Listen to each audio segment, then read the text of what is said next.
as Christmas comes so close, as you know, this year we didn't do anything special for Christmas or New Year's because for the last couple of years we've done like big Easter events. The biggest one we did was the Open Door, and everyone's sick of it now. No offense, Tay. And we did big Christmases where, I don't know, hundreds of people have showed up. And, one of the things that we've learned over the years is that people don't come to faith through big events. And I know that makes it much easier for people to, share your faith. People come to faith every day in normal settings, in small groups, at a coffee shop. And that's why one of the announcements we want to make today is that's why we started the series. What's it called? How could you forget? Where's Jesus? I'll be done by my 50th birthday. Revelations. And I'm going to start in Genesis again. Yeah. And then when I get back to Genesis, you'll be like, I remember that. You'll see, Pastor Billy, I can't see. But I remember Genesis, But maybe you'll gain some weight by that. I mean, seriously, Where's Jesus series? It's been created.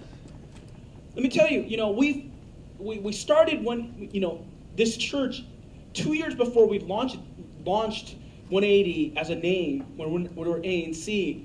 And I remember a lot of people were visiting our church in Staten Island before we started this site. And a lot of people would come and they would say, we love it. We love what you're about. We love the community. We love that you guys are cool. And we took that as a compliment. And then one of Pastor Joe's friends said to Pastor Joe, at that time he wasn't a pastor, she's at a medical school right now and about to be married. She said to him, she said, Joe, I love your church. I love the community. I love what's going on here. I see why people come. Because this is, a cool community where you find spirituality and God and get along and love each other and all that stuff. Because and she says, she brought such clarity about the issue why we started the series and what changed our name. She said, I just don't understand one thing about this church. And he says, well, what is it?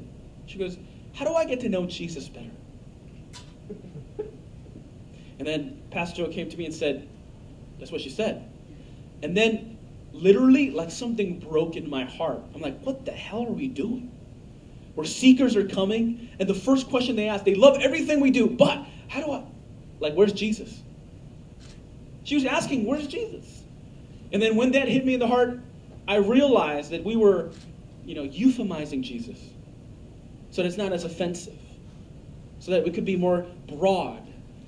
But when the Bible says the gospel, what? The gospel's foolishness, what? To those who are perishing. But it is what? The power of God to those who are being. And that's how we came up with effed up theology, right? That you're a sinner. That's why you need Jesus. And that's why we're on the series called Where's Jesus? So that when everybody comes, it doesn't matter if you're atheist or a Buddhist or New Age or agnostic or antagonistic to faith, you can never ever say, how do I get to know Jesus better? And there's been, 70 messages on Where's Jesus? From Genesis to Exodus 17.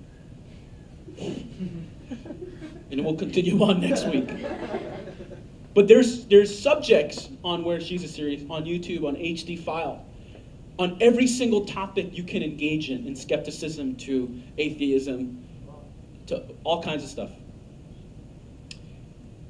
And one of the things that we want to use our website for, we're still building it, and everybody in the world watches our website.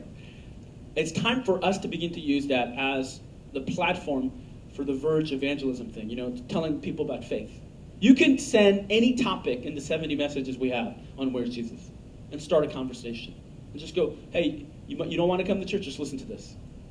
And we're packaging Where's Jesus series to be that for us. You can send it to a friend, any part of the messages. There's 70 of them. One day there will be like 1,000 of them. So one of the things we want to encourage you is begin to send them because it's been working. It's been working. So how we can introduce people to faith. So this Christmas, this New Year's, we're not doing anything special. We're going to continue Bread and Butter Place. Continue on the gospel. Continue on who Jesus is. And tell our friends through the website.